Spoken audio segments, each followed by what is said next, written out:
After years of speculation, the MCU has finally confirmed that the Young Avengers will form soon, but the team already has an awkward problem when compared to the original Avengers.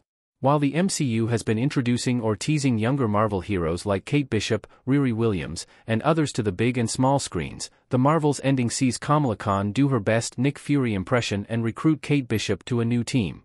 It's unknown if the Young Avengers will get their own movie, a TV show, or simply be integrated into one of the MCU's other upcoming projects. What exactly the MCU's Young Avengers team roster will look like is another question. So far, Kamala, Ms. Marvel, and Kate, Hawkeye, are locked, and Cassie Lang is mentioned as someone Kamala has her eyes on. However, while positioned as new, upcoming heroes or protégés of more established Avengers, by the time the Young Avengers actually form, they may not really live up to their name. The Young Avengers will be about as old as the Avengers 2012 cast when they get a movie or show. There's currently no date or announced project for when the Young Avengers will unite on screen, but the most likely options seem to be one of the MCU's 3 reserved release dates in 2026 without an announced movie attached, or in the upcoming Avengers, the Kang Dynasty, also set to release the same year. With 2026 seeming like the earliest for the team's proper debut, several of the Young Avengers will be about the same age as the original team was when the Avengers, 2012, came out. This means that the Young Avengers won't really live up to their name. While Tony Stark, Robert Downey Jr., and Bruce Banner, Mark Ruffalo, were a bit older than their teammates in the Avengers, the rest were in their upper 20s or low 30s. Chris Hemsworth was 29, Chris Evans was 31, and Scarlett Johansson was only 28, and each would be a bit younger when the movie was actually filming.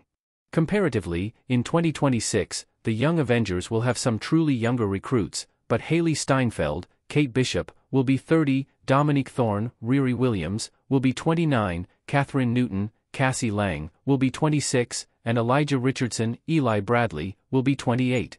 Why the Young Avengers can still work despite their age.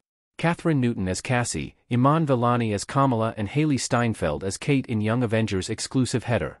Despite several likely members of the MCU's Young Avengers team being close in age to the original group, the burgeoning superhero squad can still work on screen. One reason is that the full roster is still largely unknown, and even if a few heroes skew older, keeping them at the top end of a group comprised of other, younger heroes still means the Young Avengers will have a low average age. The other important distinction is that even the older actors set to play Young Avengers look young compared to the likes of Chris Hemsworth and Chris Evans in 2012. There's still plenty of room for younger Young Avengers to join the team. While some of the likely members of the Young Avengers will be in their upper 20s to early 30s by the time they're likely to unite, there are still several established MCU characters and potential recruits who are quite young. Billy and Tommy Maximoff were children in WandaVision, and even if they're recast and aged up a bit for their return, they likely won't be adults. Other characters like Kid Loki, Prince T'Challa, Phyla, and Love could also find their way onto the team and live up to its name. Moreover, even if the Young Avengers do end up trending close in age to the original team, there's still the fact that they'd be quite younger than their mentors and predecessors as they currently stand in the MCU. Comparatively older heroes like Thor, Hulk, Sam Wilson, Star-Lord, Nick Fury, and more are still alive and active, so the young differentiator would make sense in contrast. It's hard to say what exactly the full Young Avengers roster will look like when the team officially forms, but more teasers will likely pop up in the MCU soon. Key release dates.